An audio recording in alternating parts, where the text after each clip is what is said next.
নমস্কার বন্ধুরা, সুইসনেস কিচেনে সকলকে সাদর আমন্ত্রণ জানিয়ে আজকের রেসিপি শুরু করছি।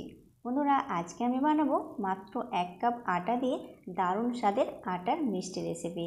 বন্ধুরা, এই রেসিপিটি বানানো কিন্তু ভীষণই সহজ, যে কেউ একবার দেখলে খুব সহজে বানিয়ে নিতে পারবে। আর বাড়িতে থাকা সামান্য উপকরণ দিয়ে খুবই চটজলদি এই রেসিপিটি বানানো যায় আর দারুণ স্বাদের তৈরি হয়। ছোটোর থেকে বড় সকলেই কিন্তু খেতে খুবই পছন্দ করবে আর বানানোও ভীষণ সহজ। তো চলো শুরু করা যাক আমাদের আজকের এই দারুণ স্বাদের আটার মিষ্টি রেসিপি। আশা করছি আজকের রেসিপি সবার কাছে ভীষণ ভালো লাগবে। আর বন্ধুরা, ভিডিওটি ভালো লাগলে অবশ্যই কিন্তু প্রথম থেকে শেষ পর্যন্ত দেখার অনুরোধ রইল। এই দারুণ স্বাদের আটার মিষ্টি রেসিপিটি বানানোর জন্য সবার প্রথমে আমি একটা মিক্সিং বাউল নিয়ে এর মধ্যে নিয়ে নিচ্ছি 1 কাপ পরিমাণ আটা। এবার আমি নিয়ে নিয়েছি 1 কাপ পরিমাণ মতো জল। এবার অল্প অল্প করে জল দিয়ে আটাটা প্রথমে আমাদের মেখে একটা ডো তৈরি করে নিতে হবে। তো সমস্ত জলটা একবারে দেওয়া যাবে না, এরকম অল্প অল্প করে জল দিয়ে আটার ডোটা তৈরি করে নিতে হবে। মোটামুটি 2 মিনিট মতো মেখে এটা একটা ডো তৈরি করে নিয়েছি। দেখতেই পাচ্ছ ডোটা আমাদের এখন একেবারে রেডি হয়ে গেছে। এবার এর মধ্যে দিয়ে দিচ্ছি আমি 2 কাপ পরিমাণ জল। এবার আঙুল দিয়ে এইভাবে ডোটা এইভাবে প্রেস করে করে একটু এইভাবে ছড়িয়ে দিতে হবে। তো ঠিক এইরকম করে নিতে হবে। এখন এবার একটা ঢাকনা দিয়ে ঢেকে আমি এটা 30 মিনিটের জন্য রেখে দিলাম, যাতে আটার ডোটা খুব ভালোভাবে জলের মধ্যে ভিজে নরম হয়ে যায়। তো ফিরে আসলাম 30 মিনিট পর, ঢাকনাটা খুলে নিচ্ছি। তোমরা দেখতেই পাচ্ছ ডোটা কতটা নরম হয়ে গেছে। এখন এবার হাত দিয়ে এইভাবে প্রেস করে করে সমস্ত আটাটা আমাদের জলের সাথে এইভাবে গুলে নিতে হবে। তো দেখতেই পাচ্ছ আমি হাত দিয়ে সমস্ত আটাটা খুব ভালোভাবে জলের সাথে মিশিয়ে নিয়েছি। এখন আমাদের এই মিশ্রণটা একেবারে রেডি।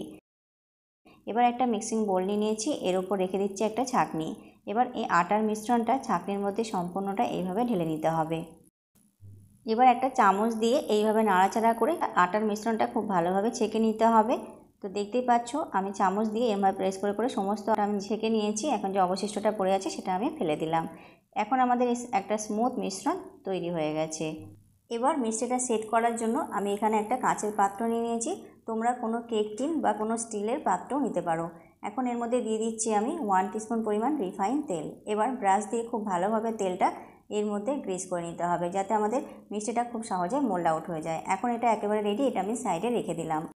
এবার আমরা মিষ্টিটা তৈরি করে নেব। তার জন্য ওভেনটা অন করে ওভেনের ওপর একটা ফ্রাই প্যান বসিয়ে এর মধ্যে দিয়ে দিচ্ছি 3 টেবিল স্পুন পরিমাণ চিনি।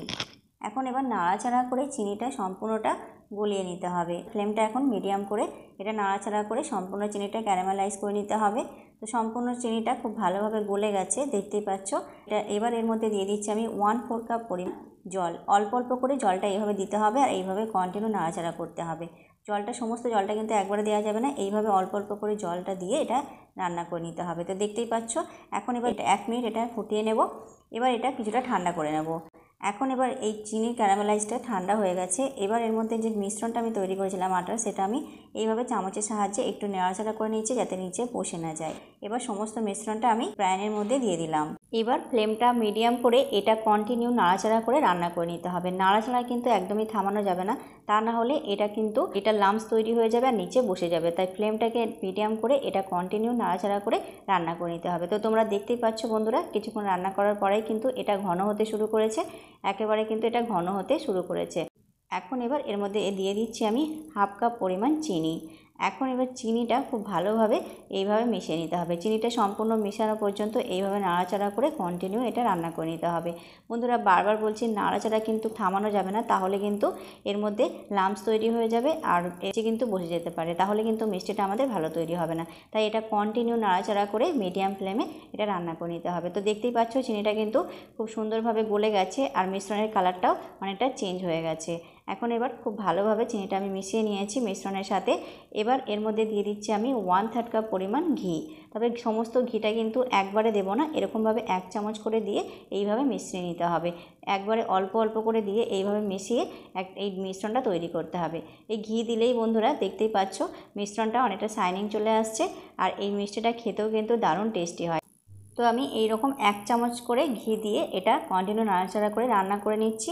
এরকমভাবে আমি মোট 1/3 কাপ পরিমাণ ঘি এর মধ্যে অ্যাড করেছি। আর মিশ্রণটা কত শাইনিং লাগছে আর দেখতে কতটা সুন্দর লাগছে। এখন এবার এর মধ্যে দিয়ে দিচ্ছি আমি 1/4 টিস্পুন পরিমাণ এলাচ গুঁড়ো ফ্লেভারের জন্য। এখন এবার নাড়াচাড়া করে এটা রান্না করে নিতে হবে। যতক্ষণ না এই মিশ্রণটা প্যান ছেড়ে আসছে ঠিক ততক্ষণ আমাদের এটা মিডিয়াম ফ্লেমে রান্না করে নিতে হবে। তো তোমরা দেখতেই পাচ্ছ বন্ধুরা, বেশ কিছুক্ষণ রান্না করার পরে এটা দেখতেই পাচ্ছ অনেকটা ঘন হয়ে গেছে আর এখন প্যান ছাড়তে শুরু করেছে। এবার এই মিশ্রণটা আমাদের এখন একেবারে রেডি হয়ে গেছে। এখন আমি ফ্লেমটা অফ করে দেবো। এবার আমি যে মোল্ডটা আমি রেডি করে রেখেছিলাম সেই মোল্ডের মধ্যে আমি এই মিশ্রণটা এরকমভাবে ঢেলে দিচ্ছি। গরম অবস্থাতেই কিন্তু এটা ঢেলে নিতে হবে, ঠান্ডা হয়ে গেলে কিন্তু জমাট বেঁধে যাবে, তখন কিন্তু আর ভালো মিষ্টি তৈরি হবে না। এবার একটা স্প্যাচুলা দিয়ে এইভাবে একটু সমান করে নিতে হবে। তা এইভাবে একটু ট্যাপ করে নিচ্ছি। এটা আমাদের এখন একেবারে রেডি হয়ে গেছে। এবার আমি এটা ঠান্ডা হওয়া পর্যন্ত রেখে দেবো এটা সেট হওয়ার জন্য। তো ফিরে আসলাম প্রায় 10 মিনিট পর। এটা এখন পুরোপুরি ঠান্ডা হয়ে গেছে আর কত সুন্দরভাবে এটা সেট হয়েছে তোমরা দেখতেই পাচ্ছ। আমি তোমাদের কাছ থেকে দেখাচ্ছি কত সুন্দরভাবে এটা সেট হয়েছে আর কত সুন্দরভাবে তৈরি হয়েছে দেখতেই পাচ্ছ। এখন আমাদের এটা একেবারে রেডি হয়ে গেছে। এবার আমি একটা প্লেট নিয়ে নিয়েছি। এবার প্লেটের মধ্যে আমি এটা ডিমোল্ড করে নিচ্ছি। তো দেখতেই পেলে বন্ধুরা কত সহজেই মিষ্টিটা আমাদের বেরিয়ে আসলো কত সুন্দরভাবে। আর এখন এবার একটা ছুরি নিয়ে এটা আমি কেটে নিচ্ছি। এটা আমি পিস পিস করে কেটে নেব। তোমরা তোমাদের ইচ্ছা মতো ছোট অথবা বড় যে কোনো সাইজের এগুলো কেটে নিতে পারো।